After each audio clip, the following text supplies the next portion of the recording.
Thank you for tuning in to another episode of the Jude 3 Project podcast. As always, I'm your host, Lisa Fields, the founder of the Jude 3 Project, and I'm so excited to have a special guest on today who's no stranger to the Jude 3 Project. He's been on before. He's written, we have a couple of his articles on our website as well. Mr. Vocab Malone. Welcome, Vocab. Hey, how you doing, Lisa? Good to be back on Jude 3. I listen every week. Good to have you. I'm so thankful that for your support and faithful tuning into the podcast. I really appreciate it. You have a new book out. And before we get to that, I want you to tell our listeners who haven't heard of you just a little bit more about yourself. Well, according to the Hebrew Israelites, before I got deep into apologetics, I was one of the worst rappers in the world. And then Wow. a failed rap career in which I really wanted to be like Israel. That means like black folks. That's what they're saying by that. I instead decided to latch on in a different way, which is urban apologetics. I'm sorry. That's my Hebrew Israelite bio. But in all seriousness, I just came up loving hip hop and try to interweave that. And that leads to conversations. And next thing you know, you want to have information in these conversations. That led to studying informal, because a lot of the stuff we talk about is not going to be really taught in a seminary at this point, but also formal because it gives you the tools to be able to study the stuff we're talking about. So I've been able to do both. And I never thought I would be here saying, oh, here's this book I wrote that's a primer on the Hebrew Israelism religion. Never thought that would happen. And yet God just orchestrated things literally that I could have never predicted. And now there is a book that exists that is a primer on Hebrew Israelism. And it literally just came out last Tuesday. It came out early October. I'll just say that because whatever the last Tuesday was, I don't know at this point. But yeah, so here we are. Awesome. I'm thankful you wrote it, and I have it here. Barack Obama versus the Black Hebrew Israelites. You have your copy as well. So thank you for this copy. I appreciate it. So why did you name it Barack Obama versus Black Hebrew Israelites? I know because I've started reading the book. So, but for our audience who don't understand the connection, why was that important for you to name it that? Because it's a standard COINTELPRO tactic for the white man to set. I'm just kidding. I'm sorry. That's again what the Hebrew Israelites say. Maybe your jokes or maybe your guests are a little more professional than I am normally, which I respect. But in all seriousness, I saw a scene on YouTube that the Hebrew Israelites were talking about where Obama debated Hebrew Israelites. And I was like, Obama, the young apologist, let me watch this movie. So I go watch the Netflix movie called Barry, which I found really intriguing, like very, it's not a perfect movie, it has a little slow spots, whatever, but very human. So I really enjoyed it in that level. And indeed, there's a couple times where he was walking down the strip in Harlem. And I looked into this. He really did have an apartment in Harlem at one point, and he really was close to the original One West school where the Hebrew Israelites kind of originated out of in '69. And so he would have had to have almost come in contact with them. And so I don't know if this thing really happened, but what the thing that happened is they're accosting a drunk white lady, the Hebrew Israelites on the street, and Obama, there's a slang term called cape, and he capes for her, meaning he comes to the rescue. So he comes in and he starts asking the guy with the mic some questions.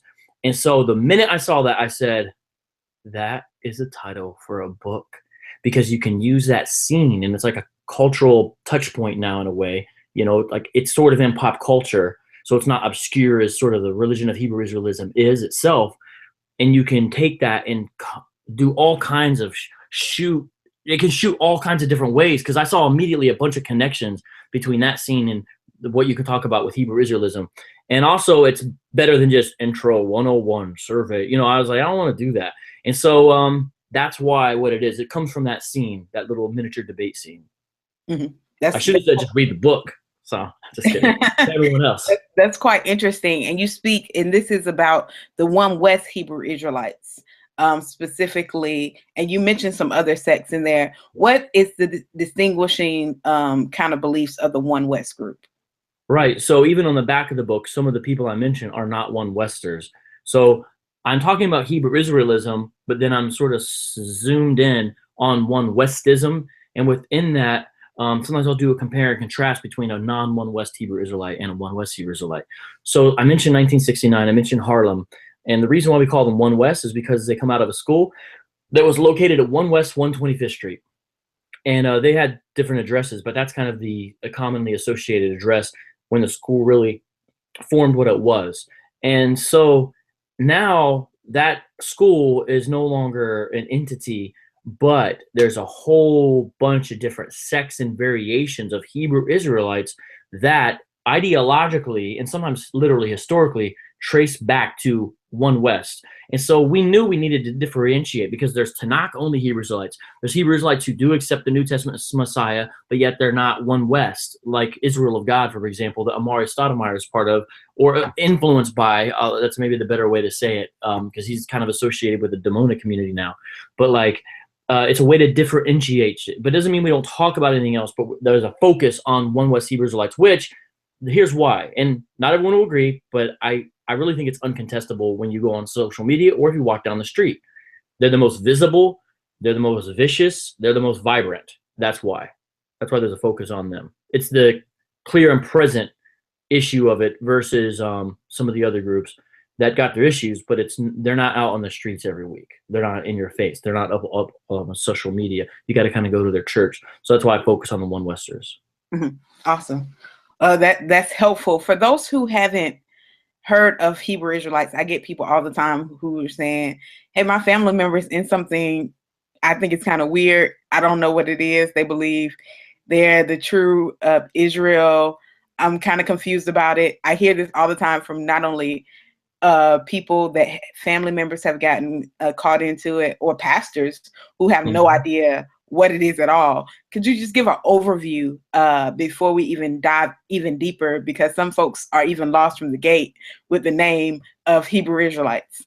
Right. So what you just said, though, Lisa, is exactly why the book exists. It's a gap. It's supposed to fill a gap in a knowledge base. It's supposed to fill a gap in information between the serious, curious Christian over here and this thing that is making more and more incursions into people's daily lives. And so that's why it's really a primer, not an all-out refutation. It has points of refutation, but it's really like a 101 type of thing. So what is Hebrew Israelism? The sort of main thesis is this idea that, now I'm going to use their terminology, so-called African Americans are the true blood descendants of the Old Testament. They don't like that term, but nonetheless, biblical Israelites. That's the thesis. Now, that's not the main problem, though, that a Christian should have with them, in my view, is to disagree about that. That thesis, in and of itself, although historically dubious, is not enough to go over into unorthodoxy or heresy. However, that's the central uniting thing. But here's what's up. Around that always come a cluster of beliefs that are unorthodox and often, well, almost always. I've never met really anyone who's not heretical in key issues. The deity of Christ, denigrated. He's no longer fully God. What Christ did on the cross, denigrated. He simply did away with the law of sacrifice, is what they'll say. The new covenant, denigrated. We're not even in it. The equality at the foot of the cross, Galatians 3:28, taken away. All of a sudden, there's an ethnic hierarchy. Either so-called Gentiles can't even get into the kingdom, or so-called Gentiles must maintain their place. And they use this word called protocol. They have to have proper protocol, which means being under someone from the tribe of Judah, which means that they could only, if they were allowed to be in, and most 1 Westers say they can't, but if they were, they could, for example, only teach other non-Israelites, meaning they could teach Asians or Ishmaelites or, that type of thing, but they couldn't teach anyone who appears to be an Israelite. So the thing is, there's this main thesis, but then there's all this other stuff that they almost always believe. And the big one, well, another big one, is law keeping. So repentance to them looks like wake up to your true nationality and heritage, now begin keeping the law, statutes, and commandments. That's not biblical repentance, but that's what they preach on the streets in essence. And that's why instead of bow the knee to Jesus, take off your cross, grow your beard, take your pants and put a dress on, or, take your hat off. That's what, break up with your white girlfriend. See, that's why that's what they preach out on the street instead of true gospel repentance. That's why Christian apologists should be concerned, and that's why I'm glad that I see people doing stuff now about it. I'm I'm just part of a whole wave that I see. Mm-hmm. And that's helpful. I'm so appreciative for your work and the time you spend researching this particular group, because it's important, because they are gaining ground in a lot of different places they would normally gain ground in, especially because of the internet and the way they use social media strategically. Helps them gain ground. It helps them gain more exposure, and with people like Kendrick Lamar making, not necessarily being a part of them in an official sense, but still kind of saying some of their stuff, even though I'm not sure if he's adopted it fully, but still kind of believing some of what they say, helps them to gain more ground in our society. One of the things that I'm really interested in, and I think you touched on it in your book, I saw it in the chapters, was the Deuteronomy 28, because that is one of their favorite passages. Deuteronomy 28, I believe it's 60. Is it 64? 68 is the main verse. 68. The whole chapter is supposed to be relevant to their view of history. Can I read something from the book? So in the beginning of the chapter, that is really what you're talking about. It's called Deuteronomy 28 and Kendrick Lamar. There's a chapter called that. And I open it up with a quote right here. It's offset. So if you bought the book and just went through and read all the quotes that I've got offset, I mean, that's pretty good. You know, that even that'll help you. And look at the charts and the quotes, you'll be doing all right. But it's better to read the whole book. But Rolling Stone asked Kendrick. Now, Rolling Stone caught wind of this. Like, Rolling Stone, you know what I'm saying? If they're paying attention, that means the community's paying attention. Your cousin Carl, they know this dude's name. I mean, it's on the record, but I'm just saying, this is like detailed information. This is like, it just trips me out. Your cousin Carl is a member of the Hebrew Israelites. How much of his theology have you embraced? How often does Rolling Stone ask a question like that? You know, Kendrick Lamar, everything that I say on that record is from his perspective. It was taking his perspective on the world and life as a people and putting it to where people can listen to it, whether you agree or you don't agree. Rolling Stone. So what's your idea about the idea that black people are cursed by God as per Deuteronomy? Kendrick Lamar. That is the truth. There's so many different ways to interpret it, but it's definitely truth when you're talking about unity in our community and some of the things we have no control over. That was August 2017. Oh man, I just saw a typo. There's going to be a second edition within 6 months, because I get so annoyed when I don't know how some of these typos slip by. But anyways, so but I think that's insightful right there. And so within that, cousin Carl, when he gives a Periscope interview in another place on social media, he says when he got to Deuteronomy 28, and he says he broke it down to Kendrick's whole camp. He says that their mind was blown. That was the thing that got him, was Deuteronomy 28. And so verse 68 is the big verse, though. Which I think is interesting in that verse, as I've been studying it myself, when we think about them going over on ships. And a commentator made a great point. It's like showing how much they've been forsaken by God, which when they went over the first time, they went over on land because he split the Red Sea open for them. But then they have to go over on ships because he's departed from them. Yeah, it's undoing of the Exodus. Yes. It's kind of like when you read apocalyptic literature in some parts of the Minor Prophets, it's like the stars are falling. That's called sometimes decreation language, because it's like almost the heavens are shaking itself. Like that's the severity of God's wrath. This is like deconstructing the Exodus. That's how he's saying that it's going to be at that level. If you don't keep the covenant with your God, it's going to be at that level. So yeah, good point. So it's not actually showing that, it's not actually pointing to where they're pointing to. It's saying that you're so forsaken by God that nobody's going to want to buy you. And so to me, that works against their argument, because the slave owners in America were eager to buy slaves. Yeah. So to me, it works against their narrative, because it's like, well, that doesn't go with the text. Well, can I tell you what they do with that real quick? Because your point is excellent and you're correct, okay? Here's what they do with that. That word buy can mean redeem. And what it's saying is there will be no one there to save you. No one saved us from slavery, not even Nat Turner or John Brown. That's the way they approach it.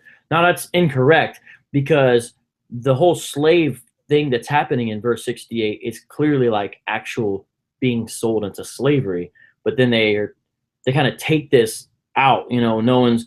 Now, the thing is, there are extra historical sources that give hints to some of 68 being fulfilled at various times in Israel's history, such as a time when Hebrew slaves were super cheap, such as a time when it seems like they were deported out of the land, and it does seem that ship by ship was the route. So there's a time where we do hear about slaves in Egypt. So, but the thing is, like, there's other verses in 28 that are like more clearly fulfilled in Israel's history. Verse 68 is more like you got to look at some extra biblical things for it. So what I want to train Christians or have them do is, because they might not have all these historical sources in their back pocket to give the proper interpretation for 68, instead just ask them questions about Deuteronomy 28. And that's why in the book I have 13 questions you should ask interpreters who adopt the transatlantic equivalency thesis. For real, because we want them to buy the book. Well, no, but I want people to know. Just let me give one, right? So you're going to be sent back again to Egypt. So that means it has to be Egypt because they're going back again to a place. But they say it's America, but they weren't in America before. So then they have to say, well, it means the house of bondage, not actual Egypt. Well, then I say, okay, but the other times Egypt appears in Deuteronomy 28, it's literal. So why the third time when it gets to Egypt, it's no longer literal? That's a problem too. Then we go, so it says ships. So you believe those ships are slave ships, right? So they're taking physical ships to a figurative place, or they're taking physical ships to a metaphysical reality or something like that. You see, it's just wrought with problems just in that little verse. And that's just some of the questions you can ask him. You can ask him, who's the king that went over with the Israelites, supposedly during the TAST, transatlantic slave trade, because it says your king who set over you will go with you, because we see that fulfilled in the Bible, but we don't see it in the slave trade. What did the slave traders destroy fortified walls and besiege cities? Because Deuteronomy 28 says that's going to happen. That clearly happened during invasions and that we see in Scripture, not during the transatlantic slave trade. Now, they started to change their argument and say, well, the perpetual and not all the curses are fulfilled in each event. But they used to teach basically it was a 1-for-1 correlation. We've seen them apologetically adjust their arguments. Regardless of what they say, we have seen them over the past 12 months adjust their arguments. Mm-hmm. And that's important. That shows like their prior reconstructions were not adequate. That's what that shows us. Mm-hmm. They're still not adequate, but they're getting better. It's like we're almost helping them. We're helping them come up. But I mean, in all seriousness, ultimately, truth is the truth of the gospel is with the Christian, not with the Hebrew Israelite message. You know what I'm saying? I'm not saying the Hebrew Israelites have no truth, right? Because otherwise it wouldn't be appealing. This religion does have an appeal, and I think circumstances right now make it extra appealing. Mm-hmm. Yeah, unfortunately. I definitely agree. When we think about other verses that they use to kind of to prove their point, their proof text, we'll call it. What are some of those other key passages? I know Deuteronomy 28 is the central, but what are some other passages that they use? Great question. Revelation chapter 13, verse 9 and 10. If anyone has an ear, let him hear. If anyone is to be taken captive, to captivity he goes. If anyone is to be slain with a sword he must be slain. Here's a call for the endurance and faith of the saints. Now that's out of the ESV. That is not a translation they would use. They would use the KJV. Do you have something else in front of you could read? Do you have Revelation 13, 9, and 10 in front of you? If not, I can pull it up on my phone. Yeah, because while you're doing that, let me say something about it. You said Revelation 9 and 10? Revelation 13, 9, and 10. 13. The way they use that, and it's one of their main verses, is what they're going to say, and I think it's clear for them in the KJV. Now, the ESV actually gets the better sense of the verb tenses and a better sense of the intended meaning, but they don't like the ESV because of that partially. What they try to say is that this shows us that if you have led Israel into captivity, you yourself will be led into captivity. So this is a one West proof text that Arabs, that Europeans, all of that will therefore be in slavery in the kingdom. Because the one West doctrine of eschatology has perpetual slavery via reincarnation. So one Westers believe in reincarnation. And so what happens is, let's say that you're a white slave in the kingdom and you act up and your master kills you, you get reincarnated as a little white baby. And so you're in slavery again. Because one time I asked them, can you race jump? You know, could you go like from being like an Edomite, that's what they call white people, to all of a sudden you're in the tribe of Levi? Nope, you're stuck. So it's like a racial caste system in their reincarnation schema. So because of that, they view white people walking around, and Arabs especially walking around. That's probably the second group they hate the most. It doesn't get talked about. Everyone talks about, you know, white, but really there's a strong hatred for Arabs, generally speaking, from this religion as well. They'll say um, they also will be put into slavery for their role in the transatlantic slave trade. But if a white person's like, but I didn't do anything, you know what I'm saying? They're like, yes, you did, because you're reincarnated. You could have been Master John 200 years ago. Like, that's literally what they think. So now I'm talking about one Westers. If someone's watching this, say, my friend doesn't say that about me, that means they're not a one Wester, or they're a one Wester who's been influenced by other sources, because that's official one West that the schools and the sects offshoot from that school adopt. An exception that is one West branch but doesn't believe in that is GOCC, the Gathering of Christ Church. GOCC, the main elder, Rakah, is the one who debated James White. So that's an example of GOCC, and you still see even that debate how the religions rot with problems, but they have a kind of softer, gentler ethnic hierarchy in their schema, in which other nations can be grafted in. So, okay, sorry. Could you read Revelation 13, 9, and 10 then? Read! If any man have an ear, let him hear. He that leadeth into captivity shall go into captivity. He that killeth with the sword must be killed with the sword. Here is the patience and the faith of the saints. Now, that verse would help them better for what they're trying to prove there. But a few things about it. Bible doesn't teach reincarnation, of course, first of all. Second of all, if you read the context of the passage, what it's saying, and the ESV gets this better, what it's saying is whoever during this time of tribulation that is a saint, that will be sort of, God is marking them out that they will be part of those who are persecuted. It will happen, but God is saying, that's why the verse ends with the comfort. Here's a call for the endurance and faith of the saints. Like, you will be able to handle what's going to happen. And God is saying, this is part of what I will have for some people in these times of tribulation, and saying it will be done in essence. And if you read Revelation 13, you clearly see that, because the beast is persecuting the saints in this passage. It's not about retribution. It's not about, and I got this from Adam Coleman, who was also at Thriving Frequency. What's up, Scott Lane? I got this from him. It's not about God being Django in the sky, but that's kind of what they have going on. So when you look at this, you see it's the opposite. It's of really the kind of thing they teach. Not only that, let's just do logic for a second. If it's true that if you lead someone into captivity and kill them with the sword, then you will have the same thing done to you, then guess what? As the so-called Hebrew Israelites lead the white people and the Arabs and the Asians into slavery, that means they need to later on be led into slavery themselves.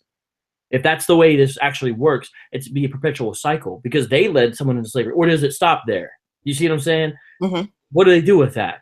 They don't really have good answers for those kind of questions. And I think that's important, because I think something that is missed oftentimes when we talk about slavery in the Old Testament and the children of Israel being enslaved, we forget that the same people that were in slavery at one point enslaved others at another point. And so I think it's important to think through that, even as we're talking about this today. Right. And Lisa, that whole issue, in some ways, it's difficulty dealing with Hebrew Israelism, because there's parts where you believe that, or at least I believe that satire is good and effective, because you have people that out of these groups, not all of them, but they will, in a debate about the Bible, feel free to say something like, and this is a quote, Vocab Malone, if you have a daughter, I hope she is kidnapped and raped to death. And then 2 lines down, your mother's head needs to be chopped off. You have people that will say that while you're talking to them about the Bible. So sometimes it's like, how do you respond? Some satire sometimes might be good, because what else do you do with some of these? But that's the thing is, what I'm saying is, we can't just stop there. And I don't just stop there. I mean, I feel like there's like multiple ways to respond at different times. Because what I'm trying to say is, this does touch on real hurts. This does touch upon a real sense of a loss of dignity and identity. And this is like this overreaction to try to get something back that can only be achieved through the gospel. And we know that. And now when I say the gospel, I'm not sort of just stopping there. Let me say the gospel and its implications. And yes, I do mean socially, and especially starting with the church.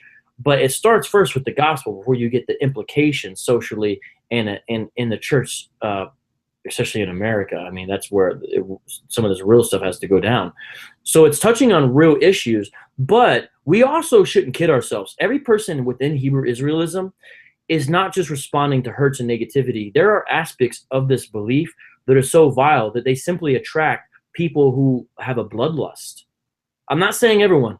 Hebrew Israelite watches this, like he's painting us with an unfair picture. I'm trying to really work hard to separate and distinct the different groups. But there are some folks who are just attracted to the idea that in the kingdom, now this is specifically one group, GMS, but nonetheless, this exists.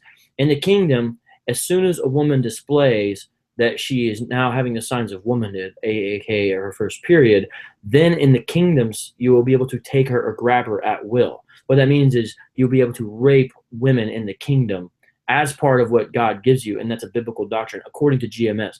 The other groups disavow that. But the folks in GMS, it's more complex than this, oh, you've been hurt, so you react to this.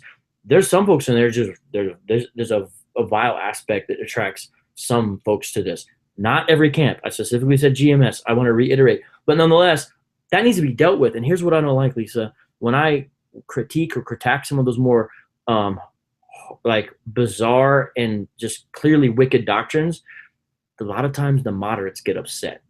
And I've been seeing this again and again, and it's a problem. There's a lack of willingness among the so-called moderates to stand against, because they say, well, those are our brothers. This is an in-house debate. The Christians should stay out, especially the white Christians. They always have a reason why they can't publicly come against it. Now, every now and then you'll get ones who will really publicly come against it, but you see a real lack of willingness to really call it out, in my view. And it just festers. It just keeps on going. And so we're not going to sit back while they work it out. We're going to say, church, we need to deal with this because this is affecting real women in this world now. Well, we've seen it time and time again. The biggest victim of this thing oftentimes are the women that are related to these men.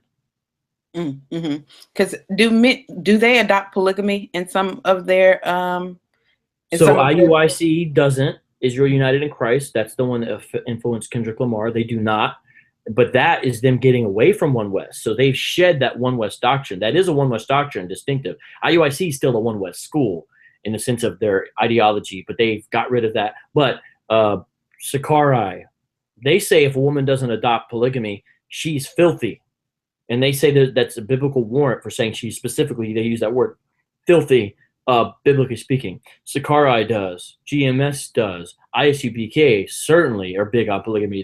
They teach that it's how the men will learn how to be kings in the kingdom, because it teaches you nation building skills, because you have to manage competing interests. Like this is the rationale. You hear a moderate down in Atlanta, Georgia, divine prospect, Ron Shields, who's clearly like the like wonderkind of the bunch. Like the dude is like a genius whiz kid, no doubt.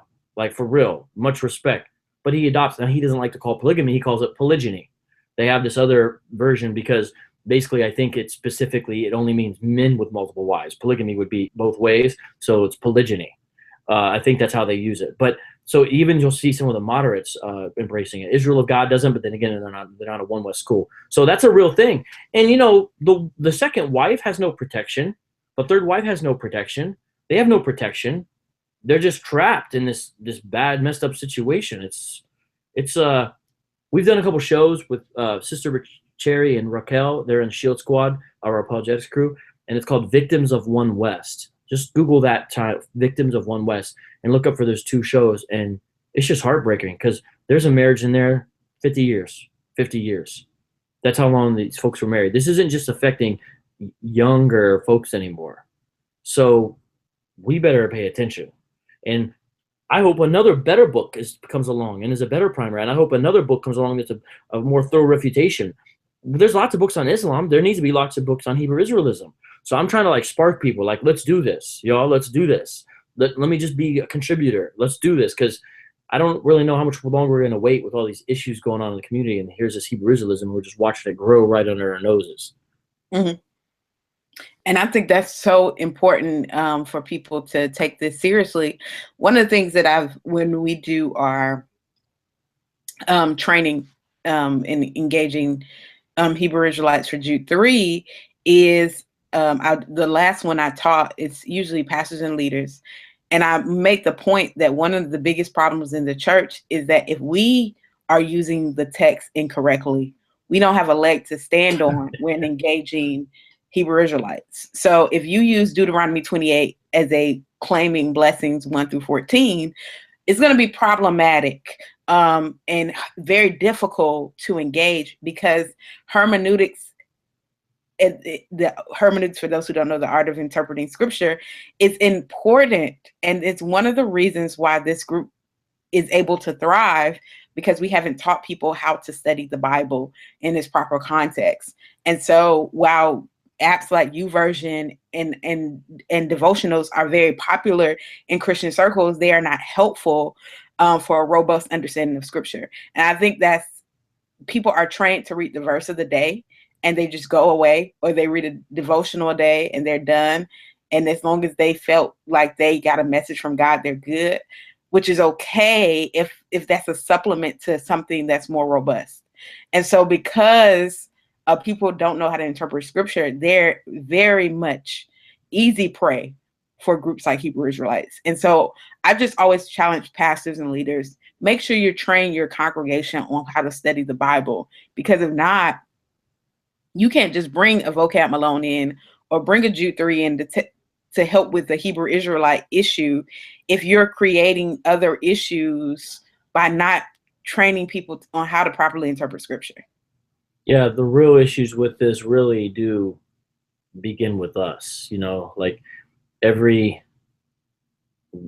not just to make us all guilty and feel bad about ourselves, but it really does begin first with the church and God's people, regardless of what part of the church.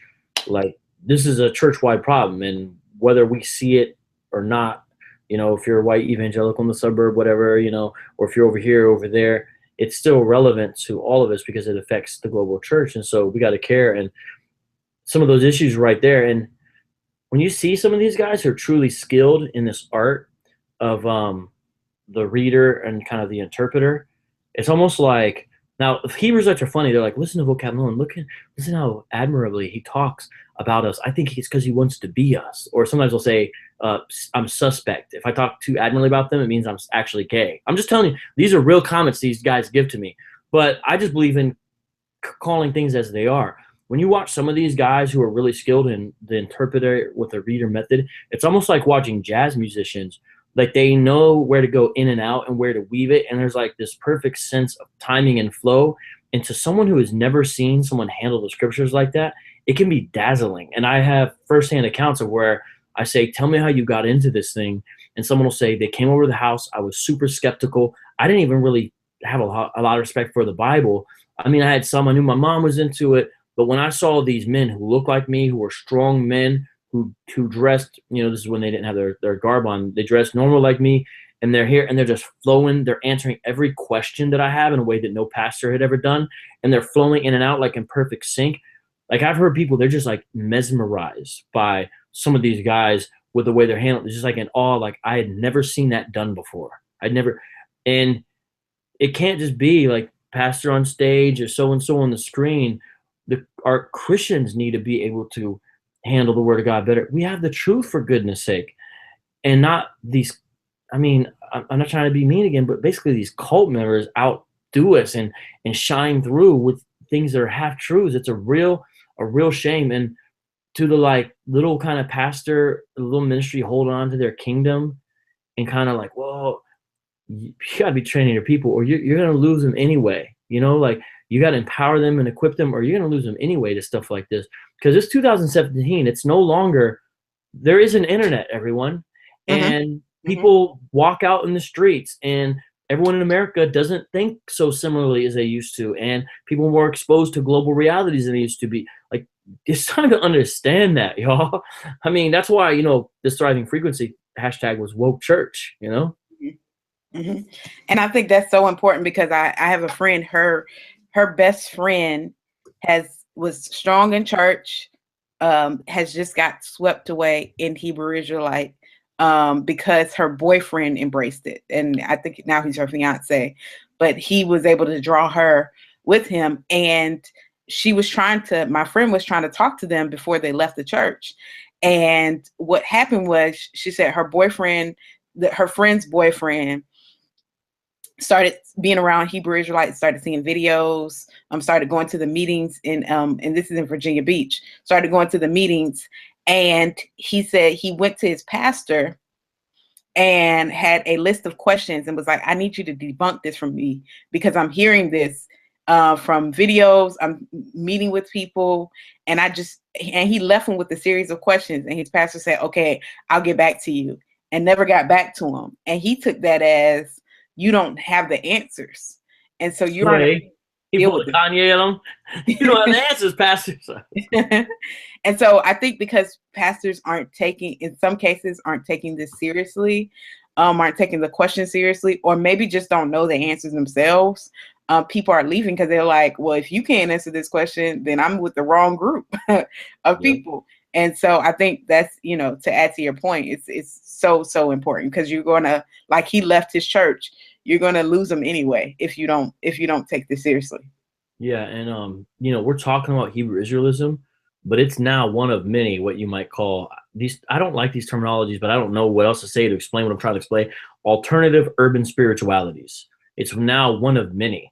Like, yeah, I think we need to have specialists. You know what I'm saying? Of course, when my new book came out, one of the YouTube responses was Vocab Malone publishes his sick obsession. So to me, it's just simply a specialization. You know what I'm saying? They call me Stalker Stan. I mean, these dudes are funny, right?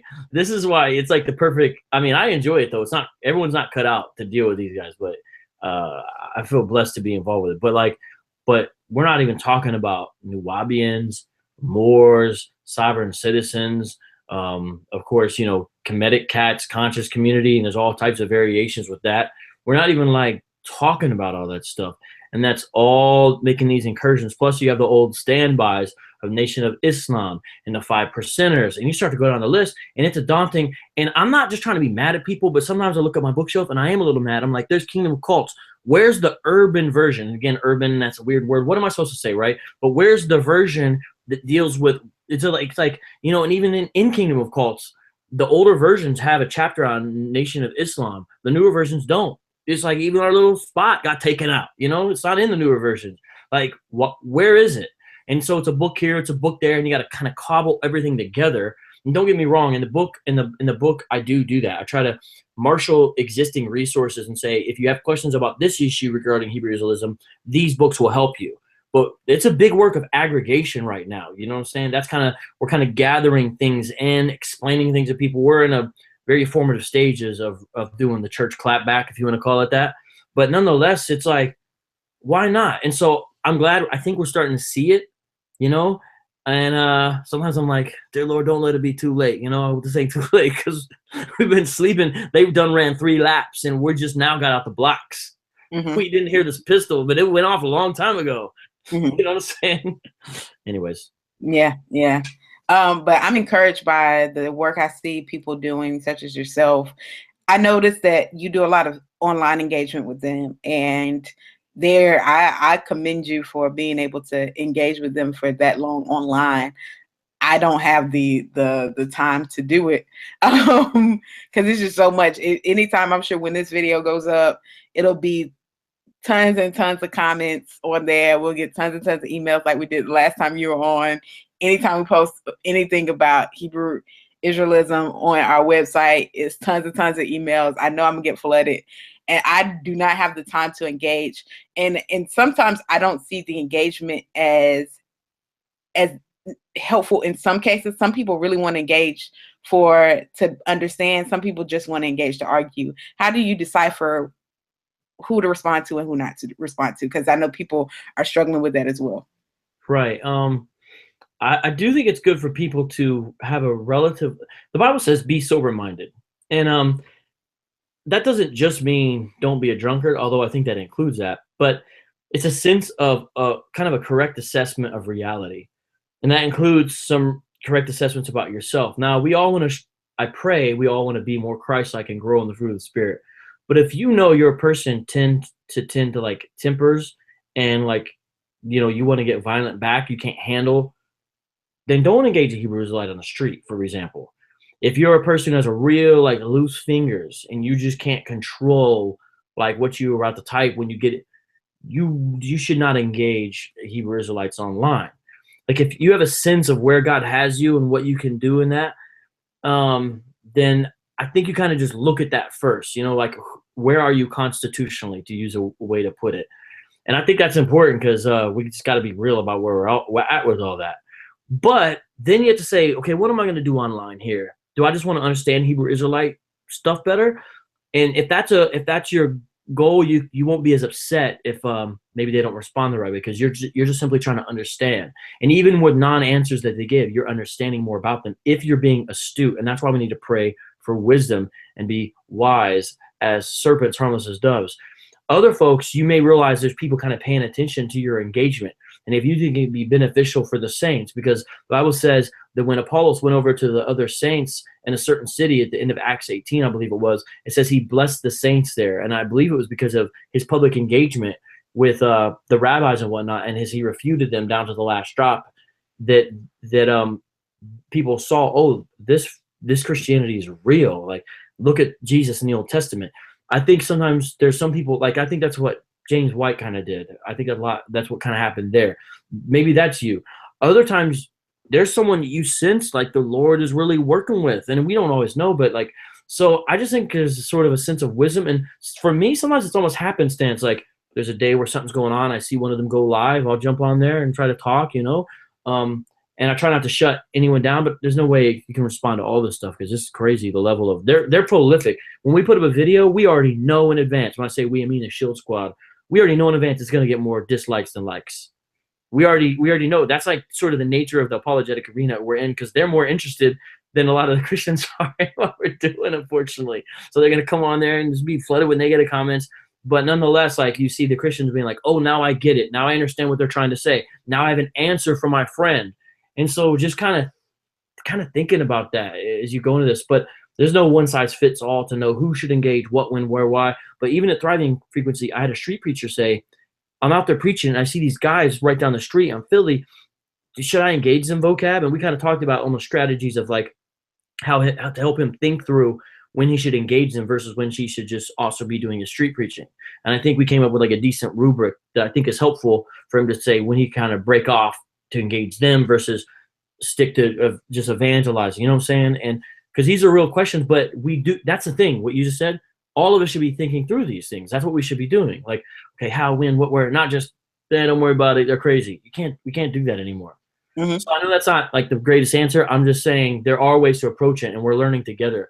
This like apologetic to the Hebrew Israelites is almost like open source apologetics. Like, people read my book like, hey, your argument could be better here, vocab. And all right, well, let's adjust that thing, because I already know that that's the case. Hey, do this, do that. It's like open source, because we got to see how we're doing it together. So we tinker with it together. But again, holding on to Ephesians 3:20, he will build his church for all generations to the praise of his glory. So we should have a certain confidence as we go forward in it. Mm-hmm. And one of the reasons why I asked that question is because I see many people that are engaging them Christians who get sucked into arguments, and then it becomes more about winning the argument than about winning the person, or that, knowing that the burden of conversion is on God, not on us. Amen. And I think that's something that we have to be. I'd much rather engage them one-on-one. But I'm not much of a debater via written correspondence, like short correspondence, like tweet. Right. I much rather have a conversation verbally, because I think that's where I'm the strongest. But other people are really great at writing responses versus they're not good at the thinking on just in regular conversation. So it just really depends on the person. I do think being able to meet with someone one-on-one it's almost always the best. But it's just like when I had a strong focus on talking to Muslims, mm-hmm. because I wanted to talk to them one-on-one, and did and would, invite them over to the house, meet them somewhere like at a halal restaurant, whatever. It doesn't mean that we stop the public engagement. Mm-hmm. Like, it's not supposed to be either or. I think like you can see that like with Paul, where like he'll go into a synagogue and like he knows he's going to cause a ruckus when he says, this verse speaks to Christ, the Messiah, and the Jewish.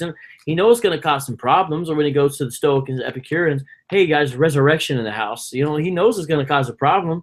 But yet Paul does that. But yet there's that public thing. But then he would open up the hall there in Ephesus. It says for 3 years, would just basically talk to anyone who would come to him. And he says, I taught publicly and I taught house to house in Acts 20.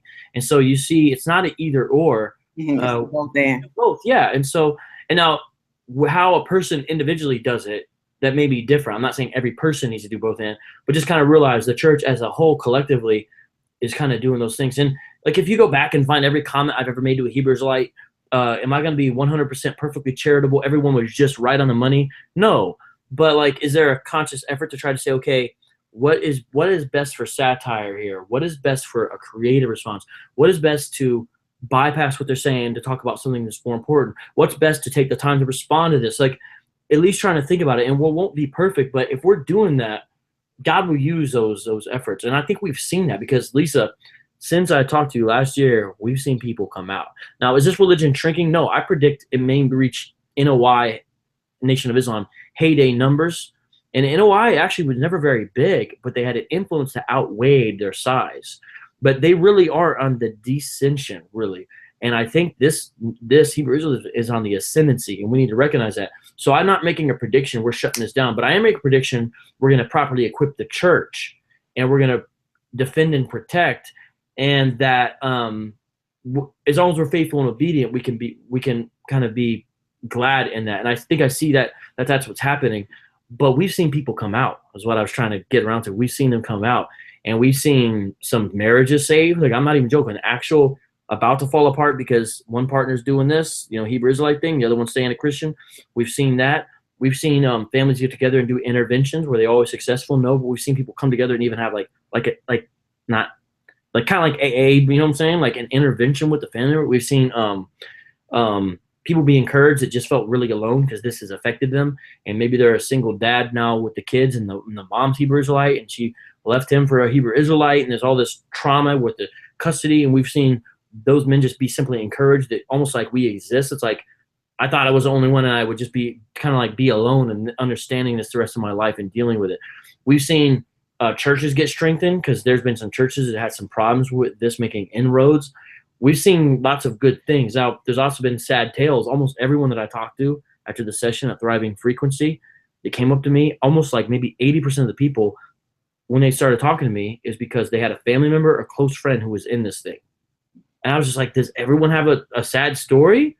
This can't be. But almost everyone I spoke to is why they were at the session. And there was a lot of people at that session. So it's more like, so let me just be blunt.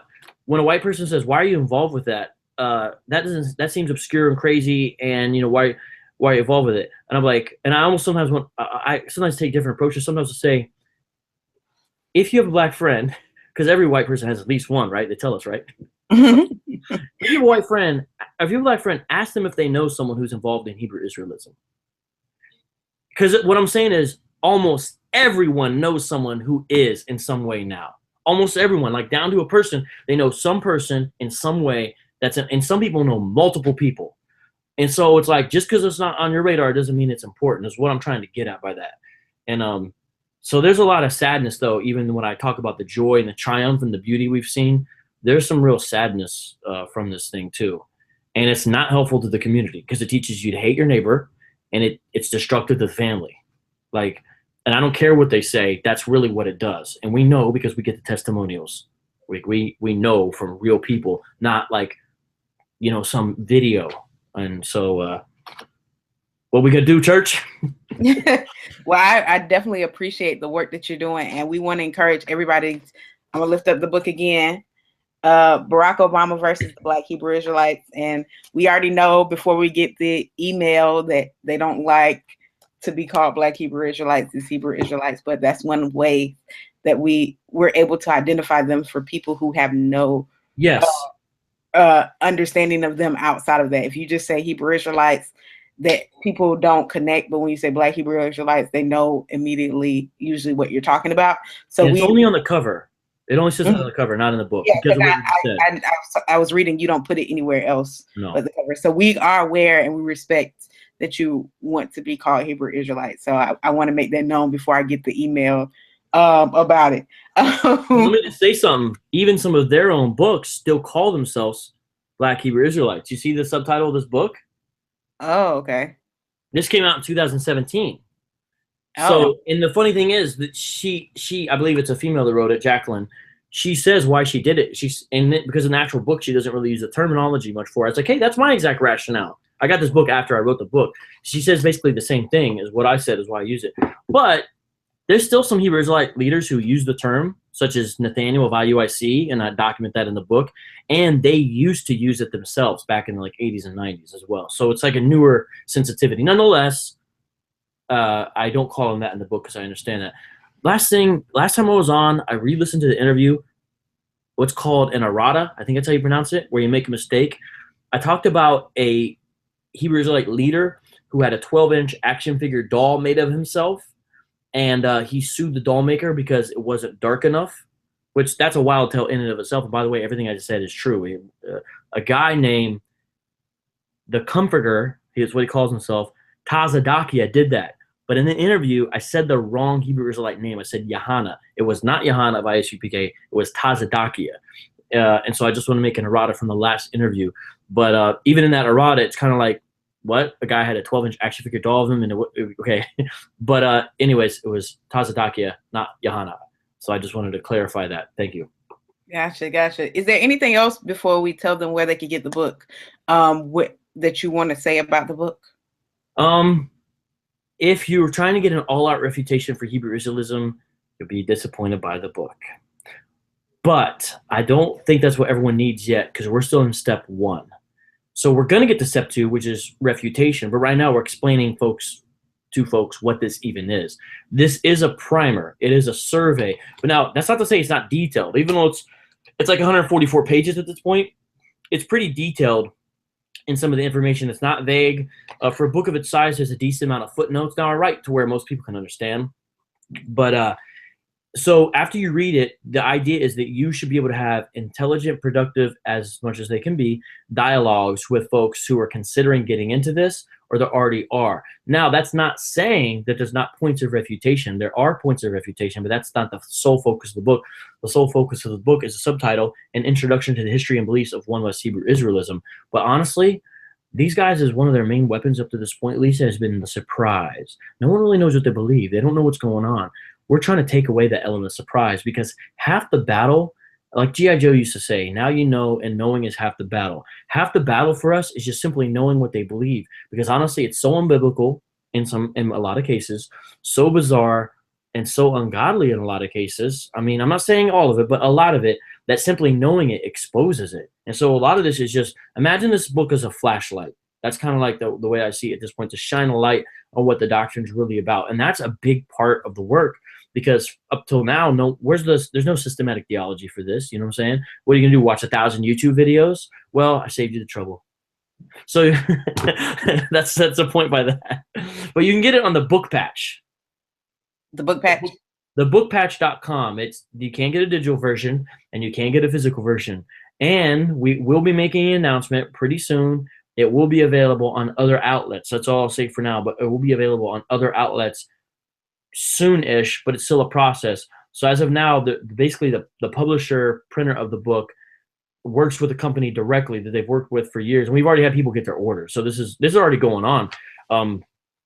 It's actually the people involved with the book that helped make this happen, Linehouse Publishing, Michael Williams, they have been very surprised at the clear response to this, because we didn't really do a lot of promotion. There's like one video. That's the promotion. There's like one video, and now this is the first interview on it.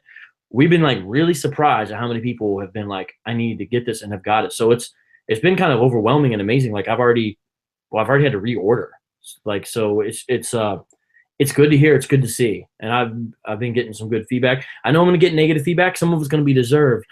I'm a first-time author, ladies and gentlemen. You know what I'm saying? So bring it on, and let's try to do this thing. Try not to laugh at the typos here and there too much. I mean, I'm overselling it in the sense of like, because I see it, but really, the book is helpful and good, and I'm glad it exists, and I pray it does bless people. Amen. And I know it will. How can people get in contact with you, Vocab? So, people can email me if they want, vocabmalone@gmail. They can have that. That's fine. But I am on Instagram, and people sometimes have just the apologetic accounts. I just can't do that. So if you follow me on Instagram, it'll have apologetic stuff, but it's going to have some kids on there every now and then. It's going to have some stupid stuff on there about Star Wars and G.I. Joe every now and then. It's just, I don't have time to run 4 accounts. So, but nonetheless, you're going to see apologetic stuff. Same thing on Twitter, and it's all at Vocab Malone. And then on Facebook, there's my personal page, which will say Cab Malone, and then there's the public page, which is also Vocab Malone. And also, I'm finally starting to become a little more active on YouTube. I finally learned, by the grace of God, basically how to make YouTube videos that are more like produced and not just interviews. And so if you go to my YouTube channel, which is also Vocab Malone, you'll see some newer stuff that you'll say, oh, coming up. All right, check this out. All right. So finally making some better like apologetic type videos also on YouTube. And then anything that Shield Squad does. Shout out to all the Shield Squad. There's Shield Squad Radio on Blog Talk. There's Shield Squad apologetics page on Facebook, and also a traditional website, theshieldsquad.com. So there's like a whole lot of ways we're trying to be active. And again, we need some help. We need some volunteers. And so bring it on, because this is budding. This is happening right now. So if you're wondering if you could be of help, if you're down and for real, yes, you can. So just hit us up. Awesome. Well, thank you so much, Vocab. And remember, y'all, get his book, Barack Obama versus the Black Hebrew Israelites, on Book Hub. Is that it? Oh, sorry. Yeah, the book patch, thebookpatch.com. And there'll be other places later. Stay tuned. It will be other places later. But right now it's the book patch. And that's where most people have already got it. Awesome. Awesome. Well, thank you again. Hey, thank you, Lisa. Keep it up, Jude 3.